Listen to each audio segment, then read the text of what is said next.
दर्द की लहरें मेरे वजूद में दौड़ रही थीं। दर्द की शिद्दत से मेरा बुरा हाल था। लग रहा था कि जान अभी ही निकल जाएगी। नकाब पोश दाई, जो कि एक गोरी नामी भली महिला लग रही थी, मुझे तसल्ली दे रही थी। तकलीफों की शिद्दत से मेरे हाथ बेकाबू होकर बिस्तर पर पड़ रहे थे। इसी बीच मेरा हाथ बेख्याली में उसकी चादर के पल्लू तक जा पहुंचा और मैंने उसे खींच डाला। जब मेरी नज़र उसके चेहरे पर पड़ी तो डर के मारे मेरे होश उड़ गए। वह लम्हा मेरे लिए असहनीय था। परेशानी और गुस्से में मुझे कुछ समझ नहीं आया और मैं बेइख्तियार चीख पड़ी। मेरी कहानी एक बहुत गरीब परिवार से ताल्लुक़ रखती है। हमारे सर पर ठीक से छत भी नहीं थी। मैं अपनी माँ पार्वती और पिताजी रामेश्वर के साथ एक कच्ची बस्ती में रहती थी। माँ बंगलों में नौकरानी का काम करती थीं और पिताजी को कभी कभी ही मजदूरी मिल पाती थी। हमारी झोपड़ी, जो कि एक खुले मैदान में थी, कई दूसरी झोपड़ियों के साथ थी, जिनकी न तो मजबूत छतें थीं और न ही दरवाजे। एक दिन मैं झोपड़ी के बाहर सफाई में लगी थी कि मेरी नज़र एक लड़के पर पड़ी। हमारी आंखें मिलीं और मैं फौरन अपने काम में लग गई, मगर उसके बाद उसे दोबारा देखने की चाह मेरे दिल में बस गई। फिर यह रोज़ का सिलसिला बन गया और हम एक दूसरे को दूर से देखते रहते। वक़्त के साथ हमने बातचीत शुरू कर दी और एक दिन उसने अपने दिल का राज खोला कि वह मुझे पसंद करता है। यह एहसास मेरे लिए बिल्कुल नया और सुंदर था। मुझे लगा कि मैं भी उसे मन ही मन चाहने लगी हूँ। उसका नाम राजेश था। वह भी मेरी तरह एक गरीब परिवार से था, लेकिन उसके सपने बहुत ऊंचे थे। वह शहर के कॉलेज में पढ़ता था और एक इंजीनियर बनना चाहता था। हमने फैसला किया कि हम अपने माता पिता से बात करेंगे ताकि वे हमारी शादी का इंतजाम कर दें। राजेश ने कहा कि जब वह अपनी पढ़ाई पूरी कर लेगा तो हमारी शादी होगी। किसी के प्यार ने मुझे जैसे हवा में उड़ा दिया था। मुझे अपनी जिंदगी बिल्कुल भी पसंद नहीं थी। सड़क पर गुजरने वाले अमीर लोगों को देखकर मुझे ईर्ष्या होती थी और मैं अपनी किस्मत को कोसती थी कि मैं इस गरीब घर में क्यों पैदा हुई। मगर अब जिंदगी ने एक नया मोड़ लिया था और सब कुछ सुंदर लगने लगा था। फिर एक दिन अचानक माँ घर में बहुत सारा सामान लेकर आई। मैंने हैरानी से पूछा, माँ यह क्या है? माँ ने बताया, बेटी मालकिन ने तुम्हारे लिए कुछ चीजें भेजी हैं। इसमें बहुत सुंदर कपड़े, उपहार और गहने थे। मेरी आंखें चमक उठीं। मैंने खुद को चुटकी काटकर यकीन किया और फिर कपड़े और गहने पहनकर खुशी से नाचने लगी। माँ मुस्कुराकर बोली, अरे मूर्ख, तू बहुत भाग्यशाली है। मालकिन का बेटा तुझसे शादी करना चाहता है। मैंने अभी तक हाँ नहीं की, लेकिन उन्होंने यह सामान इस शर्त पर भेजा है कि इसे स्वीकार कर लो। मैं दौलत की चमक में इतनी मदहोश हो गई कि मैंने कहा, माँ हाँ कर दो ना। इस गरीबी की जिंदगी में क्या रखा है? तुमने या पिताजी ने आज तक मुझे क्या दिया है? 2 वक्त की रोटी भी मुश्किल से मिलती है।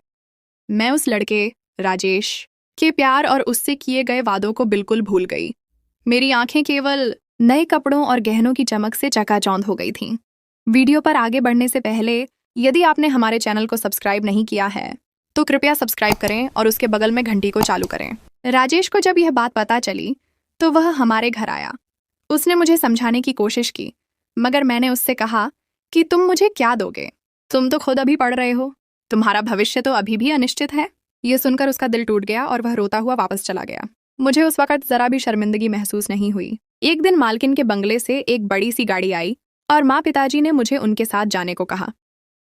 मुझे माँ उस दिन बहुत अजीब लगी क्योंकि वे खुश होने के बजाय आंसू बहा रही थीं। गाड़ी सड़क पर दौड़ रही थी और मैं खुशी से चिल्ला रही थी। फिर वे मुझे पार्लर ले गए जहाँ एक महिला मेरा इंतजार कर रही थी। मैं उस महिला को 2 बार मालकिन के बंगले में देख चुकी थी। वह मालकिन थी। पार्लर वाली लड़की ने मुझे बहुत खूबसूरती से सजाया और कीमती कपड़े पहनाए। जब मैंने आईने में अपना चेहरा देखा तो मुझे खुद से प्यार हो गया। मैं इतनी सुंदर कभी नहीं लगी थी।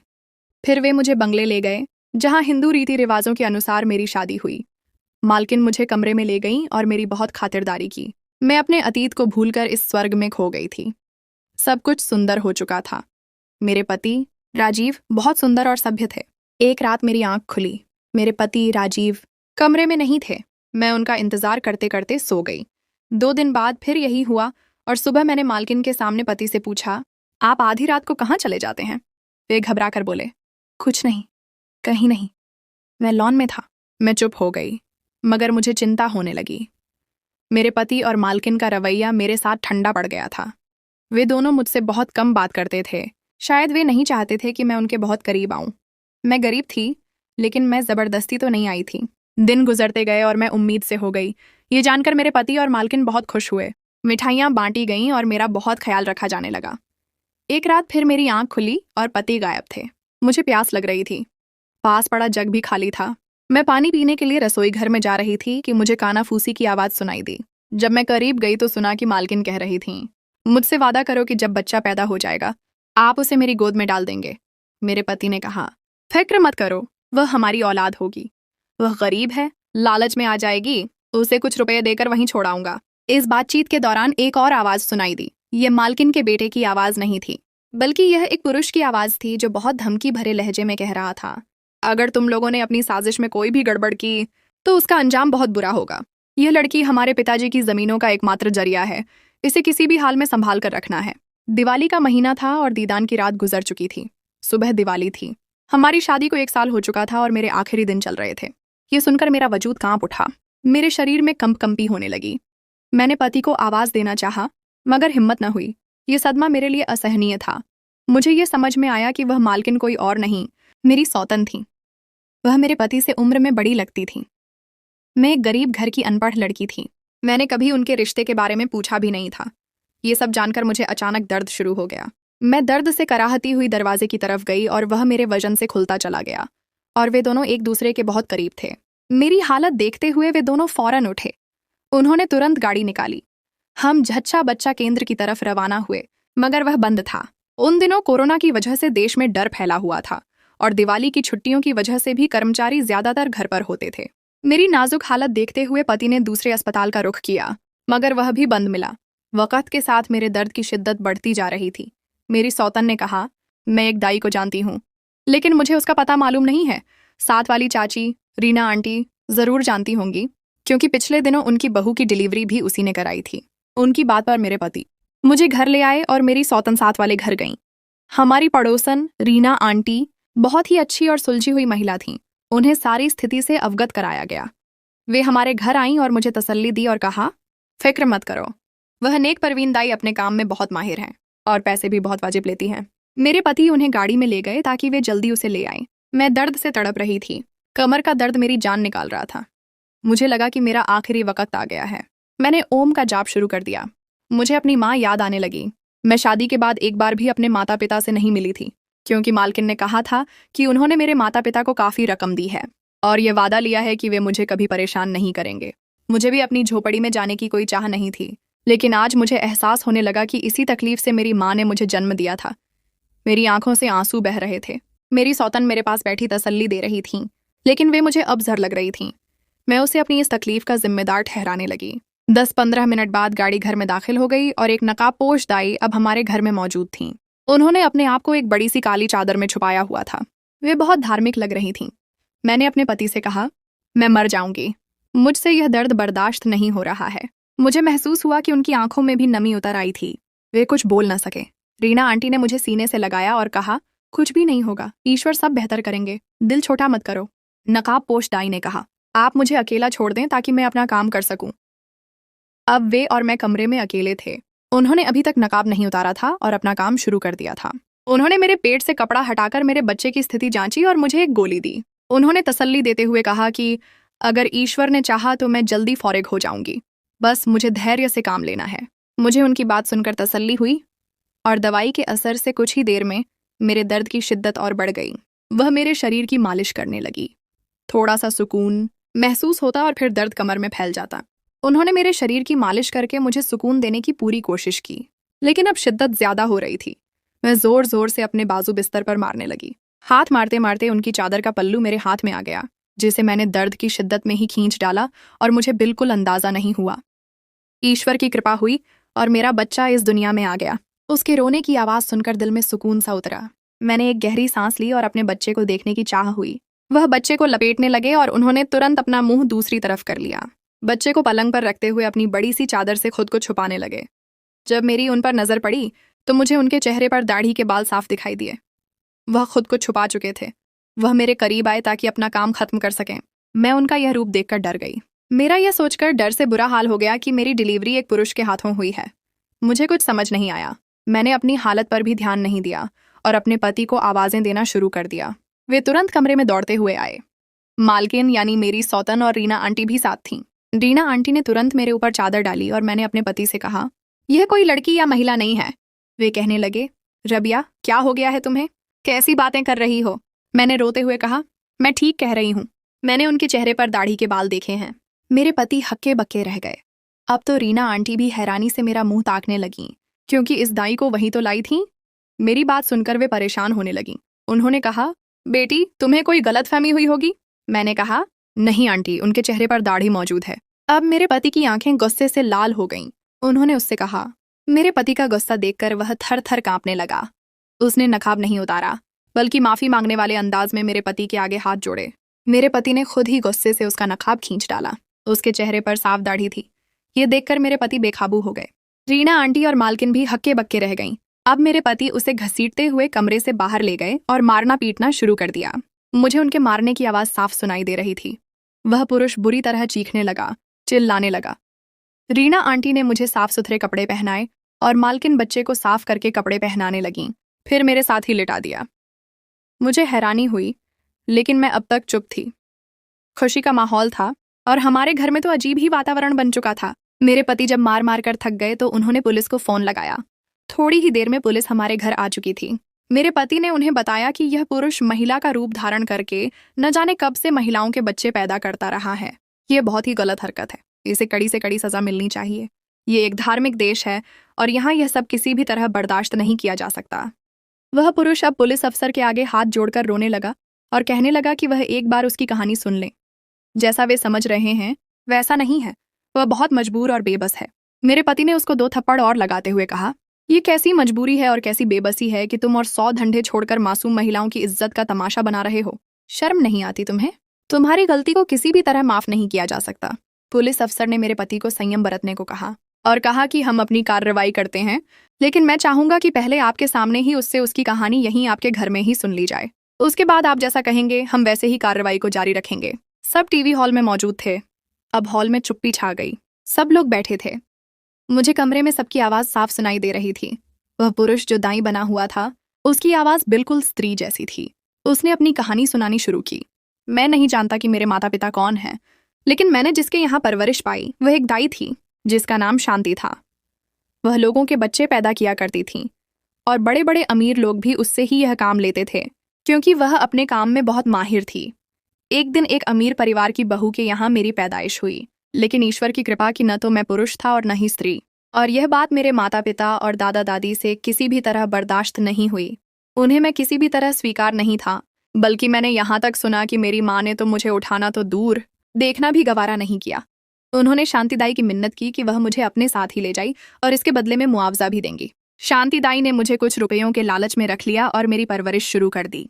मैंने होश संभाला तो उनका रवैया मेरे साथ बहुत ठंडा होने लगा। वे मेरे छोटे छोटे हाथों से बहुत काम लेने लगीं। मुझे सुकून से बैठा देखकर उन्हें गुस्सा आता था। मैंने छोटी सी उम्र में घर की सफाई, बर्तन धोना, हर काम करना शुरू कर दिया। मैं उन्हें दाई माँ कहकर ही पुकारता था, क्योंकि मोहल्ले वाले भी उन्हें यही बोलते थे और सुन सुनकर मैं भी दाई माँ कहने लगा। मैं 15 साल का हुआ तो मेरे चेहरे पर बाल आने लगे, जिसे देखकर उनको मुझसे और भी नफरत होनी शुरू हो गई। और अब तो उन्होंने मुझे बाकायदा मारना भी शुरू कर दिया था। जरा जरा सी बात पर वे मुझे मारती और जिस दिन ज्यादा गुस्सा आ जाता तो कहती, सिकंदर मैंने तुझे लालच में रख लिया था कि तू नाच गाना करेगा, लोगों का दिल बहलाएगा और मेरे दिन फिर जाएंगे। मुझे बैठे बैठे 4 रुपये मिल जाएंगे, मेरा बुढ़ापा संवर जाएगा। लेकिन कमबख्त तू तो चेहरे से पुरुष निकला। मैं सोच सोच कर रात भर अपनी किस्मत को कोसता और आंसू बहाता रहता। वक्त ऐसे ही गुजर रहा था। फिर अचानक दाई माँ की तबीयत खराब रहने लगी और उनके लिए घर से निकलना भी मुश्किल हो गया। हमारा गुजारा वैसे भी मुश्किल से ही होता था और इसलिए उनका काम करना बहुत ज़रूरी था।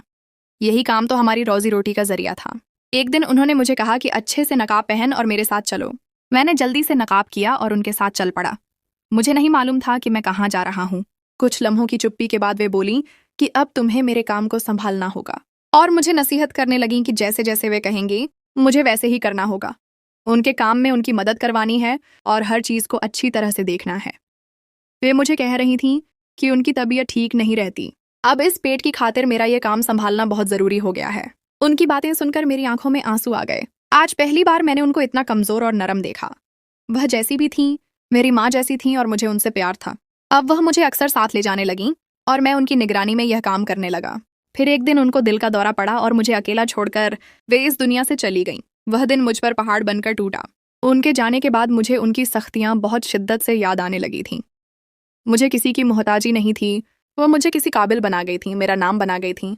लोग उनकी वजह से मुझे जानते थे और मुझसे ही काम लेने लगे। मैं मालिश वगैरह भी करता था। ये सब मैं नकाब पहनकर करता रहा। यही मेरी रोजी रोटी का जरिया है। मैं बहुत मजबूर और बेबस था। दाई माँ ने मुझे नसीहत की थी कि जिस दिन दुनिया को तुम्हारी हकीकत मालूम हो गई, लोगों ने तुम्हारा जीना मुश्किल कर देना है। तुम्हारी जमीन तंग हो जाएगी, लोग तुम्हें जलील करेंगे, इसलिए अपने ऊपर हमेशा नकाब डालकर रखना। और यही वजह थी कि मैंने आज तक नकाब नहीं उतारा था। आज जब उतर गया तो दाई माँ की याद आ रही है। वे बिल्कुल ठीक ही कहती थीं।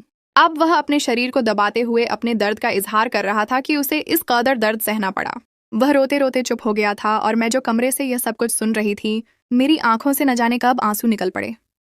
मेरे पति ने उसे सच में बहुत मारा था और अब मैं शर्मिंदा हो रही थी। उसका गुनाह इतना बड़ा भी नहीं था, लेकिन मैं भी क्या करती। मैंने उसे पुरुष समझा था और मेरा पति या मैं यह स्थिति नहीं बर्दाश्त कर सकते थे। इतने में मेरे पति कमरे में दाखिल हुए और अलमारी से उन्होंने कुछ रकम निकाली जो कि अच्छी खासी लग रही थी। वह वापस बाहर गए और उन्होंने उसे कहा, यह रकम रख लो या इसे माफी के तौर पर स्वीकार कर लो। और यह भी कहा कि वे अपने रवैये पर बहुत शर्मिंदा हैं। वह बोला कि नहीं, आप मुझे बस मेरा मुआवजा ही दें, मुझे ज्यादा का लालच नहीं है, बस मेरा गुजारा हो जाए। मेरे पति ने कहा, नहीं, यह तुम्हें लेने ही पड़ेंगे, वरना मैं सारी जिंदगी खुद को माफ नहीं कर सकूंगा। पुलिस अफसर ने भी कहा कि स्वीकार कर लो। सब उसकी दास्तान सुनकर बहुत दुखी थे, उदास थे। खुशी के मौके पर घर में अजीब उदासी का माहौल बन गया था। मेरे पति ने कहा कि अगर वह काम करना चाहे तो वह हमारे घर का काम संभाल ले, वे उसे अच्छा मुआवजा देंगे। उसने यह प्रस्ताव खुशी खुशी स्वीकार कर लिया। उसका कहना था कि यह तो उस पर बहुत बड़ा एहसान होगा, क्योंकि किस्मत में लिखा हो तो महीने में 1-2 बार ही किसी घर को उसकी जरूरत पड़ती है और कई कई दिन उसे इंतजार करना पड़ता है। मैं बहुत मुश्किल से गुजर बसर करता हूँ। कहानी का नया मोड़, एक नया किरदार और राज। जब सबकी तवज्जो सिकंदर की तरफ थी, तब दरवाजे पर दस्तक हुई। पुलिस अफसर ने दरवाजा खोला तो वहां राजेश खड़ा था, वही लड़का जो कभी मेरा प्यार था। वह सीधा मेरे पति के पास आया और कहा, मैं जानता हूं कि यह सब किसने किया है और इसका अंजाम क्या होने वाला है। मेरे पति ने हैरानी से उसे देखा। यह राजेश है, मैंने आहिस्ता से कहा। मेरे पति हैरान हुए कि मैं उसे कैसे जानती हूँ। राजेश ने बताया कि वह मालकिन के बेटे यानी मेरे पति राजीव के दोस्त थे। राजेश की कहानी ने सबको हिला दिया। उसने बताया कि राजीव के पिताजी ने मरने से पहले अपनी जायदाद एक शर्त पर अपने बेटे के नाम की थी। वह शर्त ये थी कि उनका पोता हो और वह पोता सिर्फ उस जमीन की बेटी का हो जो कि एक गरीब कच्ची बस्ती में रहती है। वह गरीब लड़की राजीव के दोस्त की बेटी थी। मेरे पति और मालकिन ने इस शर्त को पूरा करने के लिए मुझे इस्तेमाल किया और मेरे माता पिता को रिश्वत दी थी ताकि वे मुझसे यह सब करवा सकें। मालकिन ने राजीव के भाई के साथ मिलकर इस साजिश को किया था ताकि वह भी इस जायदाद का हिस्सा बन सकें। वह व्यक्ति जो मुझे फोन पर धमकी दे रहा था, वह राजीव का भाई था। ये सब जानकर मेरे होश उड़ गए और मुझे यह भी एहसास हुआ कि मैंने दौलत की चमक में अपनी जिंदगी को किस कदर खतरे में डाल दिया था। अब यह सब मुझ पर साफ हो चुका था कि मुझे सिर्फ एक बच्चे की मां बनाने के लिए इस्तेमाल किया गया था। राजेश ने इन सबके खिलाफ सबूत भी पेश किए, जो कि एक फोन कॉल की रिकॉर्डिंग थी जिसमें मालकिन, राजीव और उसका भाई आपस में यह साजिश तय कर रहे थे। उसके बाद पुलिस ने तुरंत कार्रवाई की और मालकिन और राजीव के भाई को गिरफ्तार कर लिया गया। एक नए आगाज की उम्मीद। राजीव ने मुझसे सच्चे दिल से माफी मांगी और कहा कि उन्होंने सिर्फ अपने भाई के दबाव में आकर यह सब किया था। उन्होंने कहा कि वह मुझसे प्यार करने लगे हैं और मेरे साथ एक नई जिंदगी शुरू करना चाहते हैं। मैंने उनकी माफी को स्वीकार कर लिया और हमने नए सिरे से अपनी जिंदगी का आगाज किया। सिकंदर हमारे साथ ही रहने लगा। उसने दिवाली हमारे साथ गुजारी। अब वह हमारे घर रोज आने लगा। वह बहुत सलीके से हर काम करता था। मैं कमरे से बाहर नहीं निकलती थी, लेकिन सिकंदर के साथ बहुत घुल मिल गई थी। हम दोनों का वक्त अच्छा गुजर जाता था। लेकिन जब कभी मुझे वह दृश्य याद आता तो बहुत शर्मिंदगी महसूस होती। मैं सोचती, ये लोग भी तो ईश्वर की बनाई हुई सृष्टि हैं। इन लोगों के लिए जमीन इतनी तंग क्यों होती है? हम लोगों को क्यों ये गवारा नहीं कि ये हमारे साथ उठें बैठें खाएं पिएं? मेरे पति, जो सिकंदर दाई को मारकर बहुत शर्मिंदा थे, उन्होंने मुझसे कहा कि सिकंदर को साथ ही रख लिया जाए। क्या कहती हो? मैंने कहा, यह तो आपने मेरे दिल की बात कह दी। मालकिन को भी कोई आपत्ति नहीं थी। इस तरह वह हमारे साथ रहने लगा। हम सब साथ में खुश रहने लगे। और मैं ये बताना तो भूल ही गई, इस नकाबपोश दाई, जिसका नाम सिकंदर था, उसने मेरे बेटे का नाम अरमान रखा, जो हमें भी बहुत पसंद आया और हम सब एक अच्छे परिवार की तरह साथ रहते हैं। अतिरिक्त नए किरदार और मोड़। शादी की एक और सच्चाई। मेरे पति राजीव ने बताया कि उनके पिताजी ने यह शर्त इसलिए लगाई थी क्योंकि उन्हें पता था कि मेरा भाई मालकिन का नाजायज बेटा उनकी सारी जायदाद पर कब्जा करने की कोशिश करेगा। ये भाई इस राज को छुपाए रखने में कामयाब रहा और अपनी माँ के साथ मिलकर मेरे पति को ब्लैकमेल करता था। उसका असली मकसद ये था कि मेरा बेटा पैदा हो तो वह उसकी देखभाल करने के बहाने उसे अगवा कर ले और जायदाद पर कब्जा कर ले। इस राज को सुनकर मैं एक बार फिर डर गई और मुझे सिकंदर की कहानी पर और भी यकीन हो गया कि दुनिया कितनी जालिम है। एक नया किरदार, राजीव का दोस्त। एक और नया किरदार मेरे पति राजीव का पुराना दोस्त विकास था, जो अब अमेरिका में था। वह एक साइबर सिक्योरिटी का माहिर था। मेरे पति ने उसको फोन करके बताया कि उनकी जिंदगी में बहुत समस्याएं आ गई हैं। विकास ने मुझे भी फोन पर तसल्ली दी और कहा कि अगर मुझे कभी भी किसी मदद की जरूरत हो तो वह मेरा साथ देगा। वह राजीव की तरह एक सच्चा और वफादार दोस्त था। उसने भी राजीव को सलाह दी कि वह सारी हकीकत मुझे बता दें। एक नया मोड़, रीना आंटी का किरदार। जिस रीना आंटी ने हमें दाई का पता दिया था, वह एक और सच्चाई को छुपा रही थी। हकीकत यह थी कि वह भी मालकिन की इस साजिश में शामिल थीं। जब राजीव ने उनका नाम लिया तो उन्होंने डरकर सारी हकीकत खोल दी। उन्होंने बताया कि मालकिन ने उन्हें इस शर्त पर साथ लिया था कि वह उनकी बेटी के लिए भी कुछ जायदाद का हिस्सा रख देंगी और उन्हें इसमें से कुछ भी नहीं मिला। उसके बाद पुलिस ने उनको भी गिरफ्तार कर लिया। सिकंदर की जिंदगी का एक और पहलू। सिकंदर ने हमें बताया कि वह भी अपनी जिंदगी में एक बार किसी से प्यार कर बैठा था, लेकिन उसकी बाहरी हालत की वजह से उसका प्यार उसके साथ नहीं रह सका। ये बात सुनकर मेरी आंखों में और भी आंसू आ गए, लेकिन हमारे घर में आकर उसको बहुत सुकून मिला था। वह हर एक काम में मेरी मदद करता था, बच्चे की देखभाल भी करता था और कभी भी वह एहसास नहीं दिलवाता था कि वह महिला नहीं है। खुशियों का नया दौर। हमने फैसला किया कि हम इन सब बुरी यादों को भुलाकर एक नई शुरुआत करेंगे। हम सब एक अच्छे परिवार की तरह रह रहे थे। राजीव ने अपने घर का नाम उम्मीद भवन रख दिया। सिकंदर, राजीव और मैं एक दूसरे का साथ देते और एक नए भविष्य की नींव रख रहे थे। हमारे बेटे अरमान की मुस्कुराहट ने हमारी जिंदगी में नई रोशनी भर दी थी। एक दिन अचानक राजेश हमारे घर आया। वह हमें मिलने आया था। उसने मुझे देखा और फिर उसने अपने दिल की गहराइयों से राजीव और मेरा साथ दिया। उसने कहा कि वह आज तक मेरे प्यार को नहीं भुला सका था और हमेशा मेरे लिए दुआ करता रहा था। वह अब अमेरिका से वापस आकर एक बड़ी कंपनी में काम कर रहा था। राजेश की कहानी सुनकर राजीव ने कहा, मेरे भाई, तुम्हारे प्यार की कुर्बानी से मुझे आज यह प्यार मिल रहा है। राजीव ने उससे कहा कि वह उनके साथ ही रहे। उसके बाद वह भी हमारे घर में रहना शुरू कर दिया और हम सब एक अच्छे परिवार की तरह रह रहे थे, जिसमें प्यार, सम्मान और एक दूसरे के लिए सहानुभूति थी। एक और नया किरदार, राजीव के पिताजी का वकील। एक दिन जब सब कुछ बेहतर हो रहा था, एक पुराने वकील का फोन आया जिसका नाम पंडित शंकर था। वह राजीव के पिताजी के बहुत पुराने और भरोसेमंद वकील थे। उन्होंने बताया कि उनके पास कुछ गुप्त दस्तावेज हैं जो राजीव के पिताजी ने उनकी मौत से पहले उन्हें सौंपे थे। ये दस्तावेज मालकिन और उनके भाई की साजिश का सबूत थी। इसमें यह भी लिखा था कि मेरे पिताजी रामेश्वर की एक जमीन इस जायदाद से जुड़ी थी जो कि सालों से मालकिन के पास थी। ये दस्तावेज ये भी दिखाते थे कि राजीव के पिताजी ने मेरे पिताजी से यह जमीन किसी भी तरह न लेने का वादा किया था। ये सुनकर मैं हैरान हो गई और मेरी आंखें खुल गईं। ये सब कुछ सिर्फ एक इत्तेफाका नहीं था, नए रिश्तों की नींव। यह सब जानकर राजीव ने पंडित शंकर से मुलाकात की और उनके पिताजी की असली वसीयत को समझा। इस वसीयत के अनुसार मेरे पिताजी को उनकी जमीन का हक वापस मिल गया और इसके साथ साथ कुछ रकम भी मिली। राजीव ने मुझे बताया कि उनके पिताजी ने यह सब कुछ इसलिए किया था ताकि मालकिन उनके बेटे से बदला ले सकें। ये हकीकत जानकर मैंने अपने पिताजी को भी माफ कर दिया, जो इस साजिश का हिस्सा बने थे, और मैंने उन सबको माफ कर दिया जिनकी वजह से मुझे इस तकलीफ से गुजरना पड़ा था। अब हम सब एक साथ खुश थे। हमारे परिवार में प्यार, सम्मान और एक दूसरे के लिए सहानुभूति थी। सिकंदर ने अपनी जिंदगी को एक नई दिशा दी। वह अब एक अस्पताल में काम करने लगा और अपनी सेवाएं देकर लोगों की मदद करता था। उसके चेहरे पर हमेशा नकाब होता था, लेकिन उसके दिल में प्यार और इंसानियत थी। वह मेरे बेटे अरमान के लिए एक दूसरे पिता जैसा था। एक नया आगाज, एक नई पहचान। मैंने राजीव के साथ मिलकर एक फाउंडेशन की नींव रखी जिसका नाम उम्मीद फाउंडेशन रखा। यह फाउंडेशन उन सभी लोगों की मदद करती थी जो जन्म से पुरुष और स्त्री नहीं होते हैं। हमने उनको शिक्षा, रोजगार और घर उपलब्ध कराए ताकि वे भी अपनी जिंदगी को बेहतर बना सकें। ये सब कुछ देखकर मैं एक बार फिर सोचने लगी कि ईश्वर ने मेरे लिए यह सब कुछ लिखा था। मुझे हर तकलीफ से यह सब कुछ सिखाने के लिए गुजरना पड़ा। अब मेरी जिंदगी का मकसद सिर्फ और सिर्फ लोगों की मदद करना था, और मैंने ये सब कुछ अपने बेटे अरमान के लिए भी किया। हम सब ने एक दूसरे को पूरा किया और हमने इस परिवार को सच्चा परिवार बना दिया। तो दोस्तों, कैसी लगी आपको आज की हमारी ये कहानी? मैं आशा करती हूँ कि आपको कहानी जरूर पसंद आई होगी। अगर आप इस तरह की और भी वीडियोस और कहानियां देखना चाहते हैं तो हमारे इस चैनल को सब्सक्राइब कर लें और साथ में लगी घंटी के बटन को भी प्रेस कर दें। वीडियो पसंद आई हो तो वीडियो को लाइक भी करें और अपने दोस्तों के साथ शेयर भी करें। मिलेंगे आपसे एक और नई दिलचस्प और मज़ेदार कहानी के साथ। तब तक के लिए धन्यवाद।